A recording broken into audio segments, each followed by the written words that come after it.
माता की, भारत माता की, वंदे वंदे। भारतीय जनता पार्टी, श्री नरेंद्र मोदी। मंच पर आसीन हमारे नारायणा क्षेत्र के बहुत ही सम्मानित और आदरणीय मेरे वरिष्ठ नागरिकगण,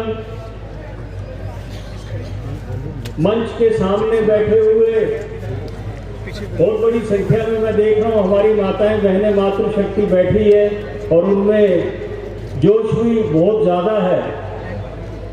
नारायणा के कोने कोने से आए हुए हमारे सभी बुजुर्गों, नौजवान साथियों, माताओं, बहनों और प्यारे बच्चों, आज दिल्ली एक ऐसे मुकाम पर पहुंच गई है,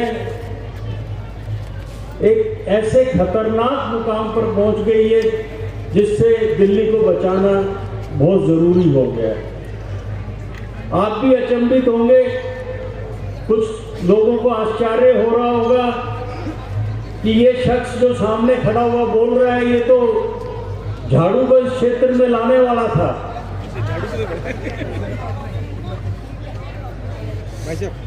जिस मकसद से दिल्ली के अंदर आम आदमी पार्टी का गठन हुआ, वो मकसद था भ्रष्टाचार को खत्म करना। केजरीवाल जी कहते थे हम भ्रष्टाचार की कीचड़ को साफ करेंगे। आज केजरीवाल जी और पूरी की पूरी आम आदमी पार्टी उसी भ्रष्टाचार के कीचड़ में सर तक डूब गई है। डूब गई कि नहीं डूब गई?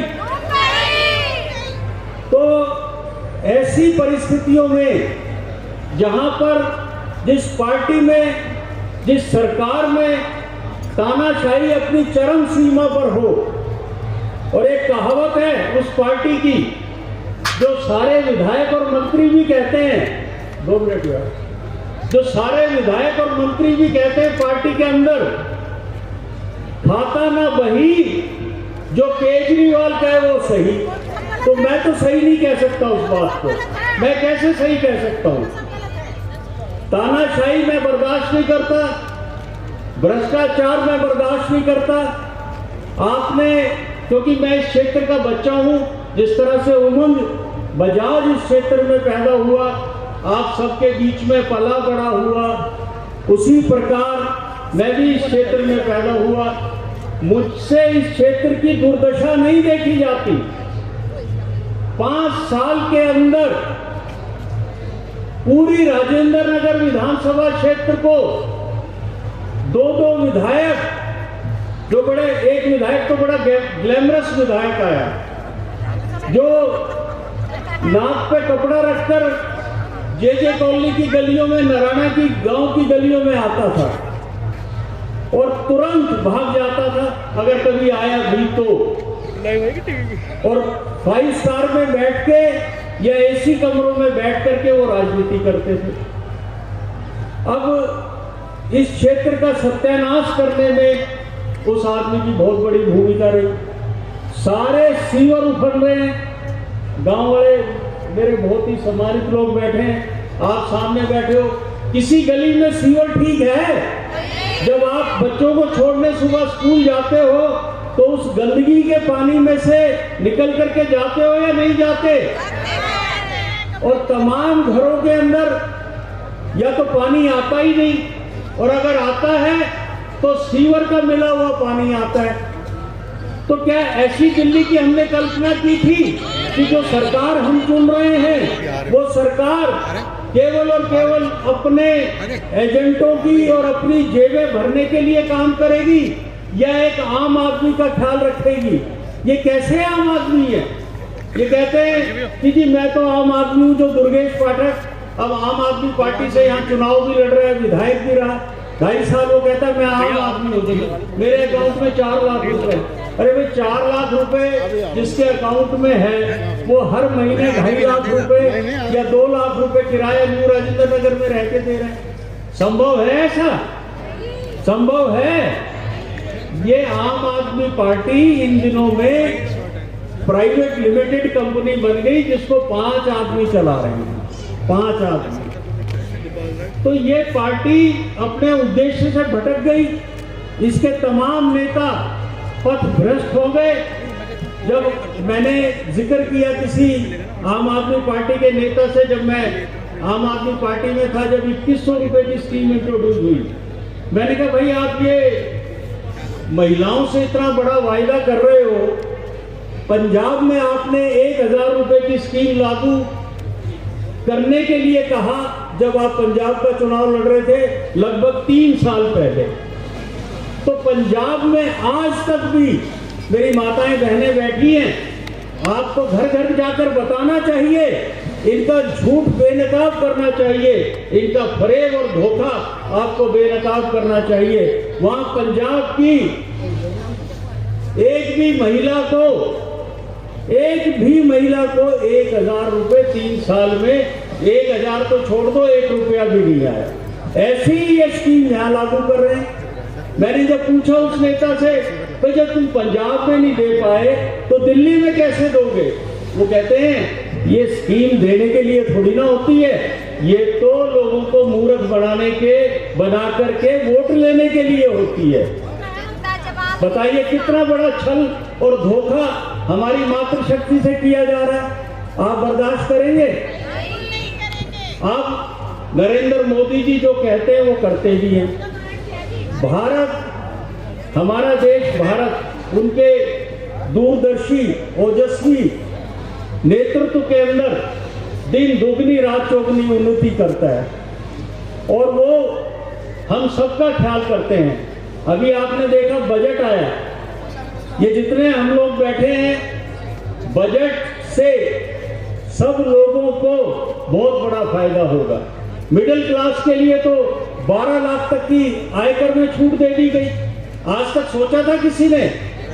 अपोजिशन पार्टी कह रही थी जी बस 8 लाख तक की छूट दे दो, वो क्रेडिट लेना चाहती थी। तो मोदी जी ने मिडिल क्लास की परवाह करते हुए आयकर के अंदर 12 लाख रुपए तक की छूट दी है। एक बार जोरदार तालियां मोदी जी और निर्मला सीतारमण जी के लिए लगाइए। जो स्कीम पहले से चल रही है, जो योजनाएं, चाहे वो महिलाओं के लिए बस में फ्री हो, चाहे बिजली फ्री हो, चाहे पानी फ्री हो, चाहे आपकी और भी कोई स्कीम है, उन स्कीम्स को भारतीय जनता पार्टी मोदी जी के नेतृत्व के अंदर दिल्ली के अंदर उन स्कीम को प्रभावी ढंग से लागू करेगी। आज भी उन स्कीम का आधा अधूरा लाभ मिलता है जनता को, पूरा लाभ नहीं मिलता। तो उस पूरे लाभ को मोदी जी की सरकार दिल्ली के अंदर भी इंश्योर करेगी, ये मैं आपको विश्वास दिलाना चाहता हूं। मेरा केवल उद्देश्य था मेरा राजेंद्र नगर विधानसभा क्षेत्र बेहतर बने। मैं इनकी तरह से नहीं हूं कि वहां से ये इकट्ठा कर लो, वहां से ये कर लो, हर बिल्डिंग पे चले जाओ, वहां से ये ले आओ, वो ले आओ, या जनता को तंग करो। मेरा तो केवल और केवल एकमात्र उद्देश्य था, आपने 5 साल में देखा भी होगा। और भाई उमंग बजाज आपका 2 साल से निगम पार्षद है, ये भी आपकी हर सुख दुख में, हर जरूरत में निगम पार्षद के तौर पर हर वक्त खड़ा रहता है। हमें ऐसा ही आदमी विधायक बनाना है जो हमारे क्षेत्र का हो, हमारे सुख दुख में साथ रहे। इनका पूरे का पूरा परिवार, इनकी माताजी डॉक्टर अर्चना धवन बजाज हो या और भी इनके घर का कोई सदस्य हो, आपके हर सुख दुख में खड़े होंगे। उन्होंने वायदा किया है कि हम जब तक हमारे क्षेत्र की जनता पूरी तरह से सुखी नहीं होगी, हम कोई ऐसा काम, हम उनके साथ खड़े रहेंगे। आज जरूरत है साथियों भाजपा के साथ चलने की, जरूरत है इस दिल्ली को बेहतर बनाने की, इस दिल्ली का विकास करने की। जो तमाम परेशानियां 5 साल में खड़ी हो गई है, उन परेशानियों से निजात पाने की, और आप वो काम कर सकते हैं। आने वाली 5 फरवरी चुनाव नहीं है, वो आप सोच रहे 5 फरवरी चुनाव है, नहीं, 5 फरवरी को दिल्ली का भविष्य तय होगा, दिल्ली की बेहतरी तय होगी, दिल्ली का विकास तय होगा। मैं एक और अपील करना चाहता हूं, नारायण विहार हमारे इस तरफ है, नारायण गांव इस तरफ है। इन दोनों निवासियों से मैं अपील करना चाहता हूं कि आप ज्यादा से ज्यादा संख्या में वोट करें। उस दिन कोई सुस्ती ना दिखाए, अपने और अपने परिवार को वोट कराने की गारंटी तो ले, साथ ही साथ अपनी गली के लोगों को भी वोट कराने की गारंटी ले। तभी आपकी दिल्ली बेहतर होगी, तभी आपकी दिल्ली सुरक्षित होगी, तभी आपकी दिल्ली का विकास होगा और दिल्ली स्वच्छ बनेगी। साथियों, बहुत ही पवित्र मंच है। अभी हमारे बीच में माननीय रक्षा मंत्री जी श्रीमान राजनाथ सिंह जी आने वाले हैं। मैं पुनः आप सबको भाई मोहन बजाज एक साफ छवि, युवा नेतृत्व और जिसके दिल में सेवा का जज्बा है, और अभी आपका बच्चा है, जिस रूप में आप उसको ढालोगे वो ढल रहा है। अभी से सेवा करना उसने लक्ष्य बना लिया है। तो आने वाली 5 फरवरी को अधिक से अधिक संख्या में पहुंच करके कमल का इतना बटन दबाएं कि वो इलेक्शन कमीशन वाले भी कहें भैया इस बटन को देख लो, ये तो बिल्कुल घिस ही गया है ये बटन। वो हाल होना चाहिए उस बटन का। बहुत बहुत धन्यवाद। जय हिंद, जय भारत, जय श्री राम, जय श्री राम।